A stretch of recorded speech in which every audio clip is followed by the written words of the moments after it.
Ok, c'est parti pour la section asymétrique. Ça va être un petit peu la section la plus compliquée. On est bien à 100%, oui. Ça va être un peu la section la plus compliquée, notamment si vous êtes débutant. Mais c'est vraiment quelque chose de fun à faire. Enfin, en tout cas, de fun, oui, à faire et à voir surtout. À savoir faire, à savoir faire. Ça va vraiment vous démarquer si vous faites des petites créations comme ça, asymétriques ou autre chose. Hein, ou autre chose. Il y a plein de choses à faire. Il y a plein de petites techniques différentes. Donc là, on va utiliser CSS Grid. On va utiliser CSS Grid pour ça. On va se faire une grande grille. On va placer nos éléments. Et en fait, l'image est déjà dans le cadre noir qu'on a juste en dessous là. Et l'image sera placée sur le cadre et on va la déplacer avec position relative, top left ou top right, suivant les images qu'on a ici. Voilà, et le plus dur, ça va être de rendre ça responsive. D'accord? Donc, c'est-à-dire que on va avoir un premier breakpoint vers les 1500, si je dis pas de bêtises. Hop. Ensuite, un second ici, tac, où ça va passer en colonne et où il va falloir un petit peu replacer toutes les images et tous les éléments avec le texte. Donc voilà, ça va être la partie la plus longue, accrochez-vous.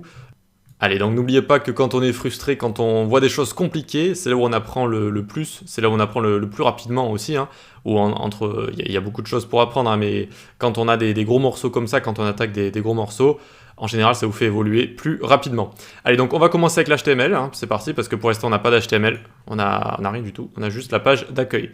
Donc on revient là, tac, tac, on descend. Ah oui, j'ai oublié de faire des petites démarcations ici aussi, on peut marquer navigation, tac, et en dessous, alors, je bouge un peu le micro, en dessous, tac, on va mettre accueil.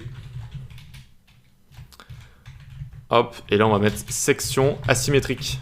Asymétrique comme ça, section asymétrique, ok. Donc c'est parti pour la section asymétrique.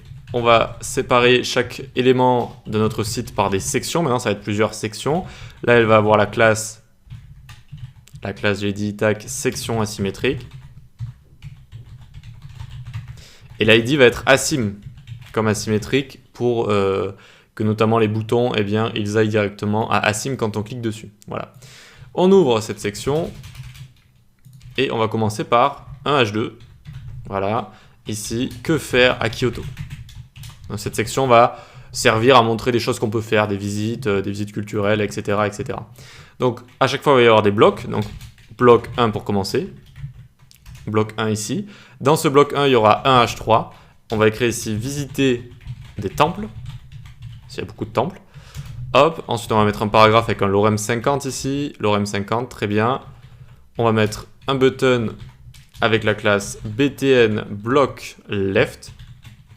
Hop, on peut mettre un type est égal button ici. Et on peut écrire en savoir plus ici directement, en savoir plus, ok. Ensuite, en dessous, on va avoir une image, donc on reste dans le bloc, et on va avoir notre image du coup, image, hop, ici directement, ressources, / Kyoto temple, et si on peut marquer couloir d'un temple de Kyoto. Ici directement, ok. Donc on vient là voir ce que ça donne, on a l'image qui apparaît en grand ici, c'est normal, et on a le texte qui est juste ici. Donc ça va représenter un bloc ici, d'accord, ça va représenter un bloc, donc un bloc avec le texte et avec notre image qui est juste ici. Il faut 3 blocs, donc on y va, on va finir l'HTML, on se prend ce bloc 1 ici, on le colle, et on change à chaque fois juste ici, bloc 2. Ensuite, on va changer l'URL. Ici, ça va être Château Kyoto. Alors, il est où? Il est ici. Tac. châteaukyoto.jpg. Et ici, on peut mettre un château. Alors, ça prend un accent. Un château à Kyoto. À Kyoto ici. Le bouton ici, on va pas lui donner de classe. D'accord? Vu que ici, on lui a donné la classe btn block left. C'est le bouton en fait qu'on va partager aux blocs qui sont à gauche, d'accord. Donc le premier et le troisième, ils vont être à gauche, et celui-là, il va être à droite, d'accord. Donc on lui met pas cette classe-là, on ira le cibler directement. Ok, et maintenant le troisième bloc, on lui met bloc 3 ici, donc btn left, on lui laisse ici, et il va falloir juste changer ça, on va mettre geisha.jpg.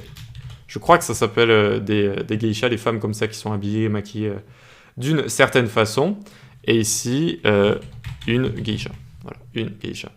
Et donc, tac, c'est ce que je voulais vous parler des boutons en fait. Vous voyez que là, ils sont à gauche. C'est-à-dire qu'on a un bloc à gauche, un bloc à droite, un bloc à gauche. Et du coup, vu que ça va être exactement la même chose à gauche, eh bien, on met la même classe au lieu de créer deux classes différentes en fait, pour éviter de surcharger le code. Et voilà. Et voilà. Donc ça, c'est la geisha, ça, c'est le château, ça, c'est le temple. Et donc pour l'instant, on a toutes les images qui sont en grande ici. On va pouvoir créer notre grille et créer notre design dans la prochaine vidéo.